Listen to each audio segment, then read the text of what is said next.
Welcome to Shenba's creativity. இன்னைக்கு நம்ம பார்க்க போகிற ரெசிபி இறால் தொக்கு. இது இட்லி தோசைக்கு சைட் டிஷ்ஷாக வச்சு சாப்பிட டேஸ்ட் அருமையாக இருக்கும். ஒயிட் ரைஸோடு வச்சும் சாப்பிட்லாம்.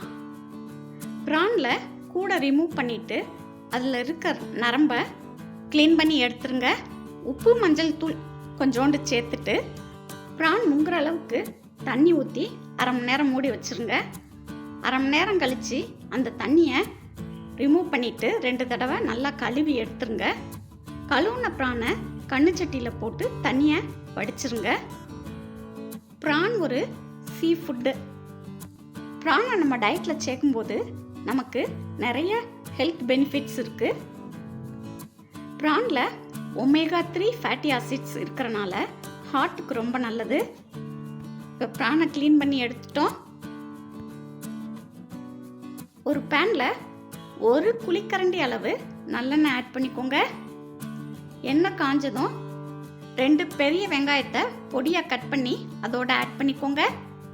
வெங்காயம் வதங்கிறதுக்கு தேவையான அளவு உப்பு சேர்த்துக்கோங்க.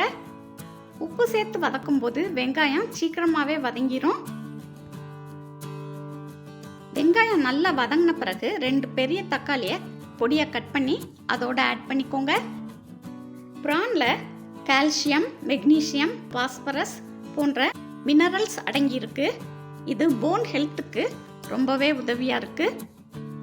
ப்ரானில் புரோட்டீன் கண்டென்ட் அதிக அளவில் இருக்குது.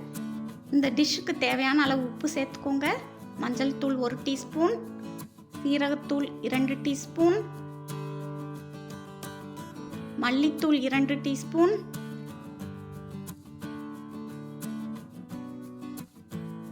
கரம் மசாலா 1 டீஸ்பூன்,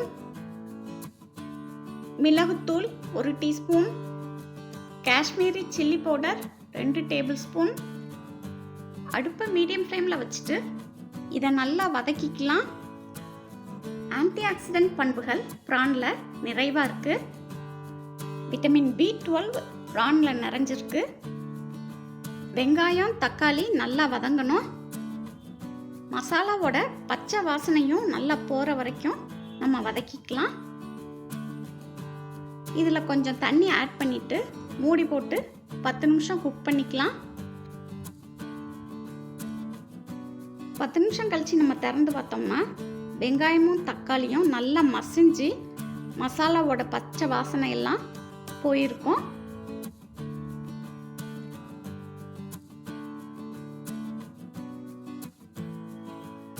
இஞ்சி பூண்டு பேஸ்ட் 1 டீஸ்பூன் ஆட் பண்ணிக்கோங்க. இதை நல்லா மிக்ஸ் பண்ணி விட்டுக்கோங்க.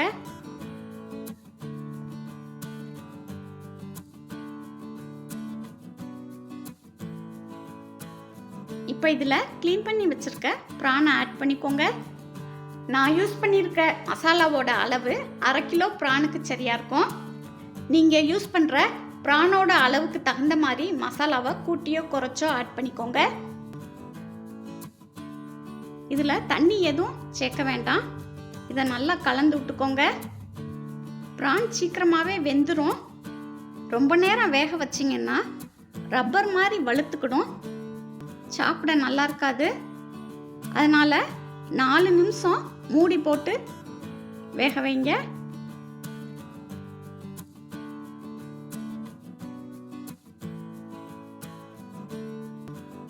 நம்ம தண்ணி எதுவுமே அதில் சேர்க்கலை, ஆனால் எவ்வளோ தண்ணி விட்டுருக்குன்னு பாருங்கள். புளிக்கரைசல் கொஞ்சோண்டு ஆட் பண்ணிக்கோங்க. அடுப்பை ஹை ஃப்ளேமில் வச்சு நல்லா வத்த வச்சுக்கோங்க. உப்பு உரப்பு ஒரு தடவை செக் பண்ணிக்கோங்க. எனக்கு உப்பு உரப்பு பத்தாதனால நான் ஆட் பண்ணிக்கிட்டேன். இது நல்லா வத்தட்டும். தாளிக்கிறதுக்கு ஒரு பேனில் நல்லெண்ணெய் சேர்த்துக்கோங்க. எண்ணெய் காஞ்சதும் 1/2 டீஸ்பூன் வெந்தயம், 3 பச்சை மிளகாய், கருவேப்பிலை சேர்த்து தாளிச்சதை ப்ரான் தொக்கோட கடைசியாக ஆட் பண்ணிக்கலாம்.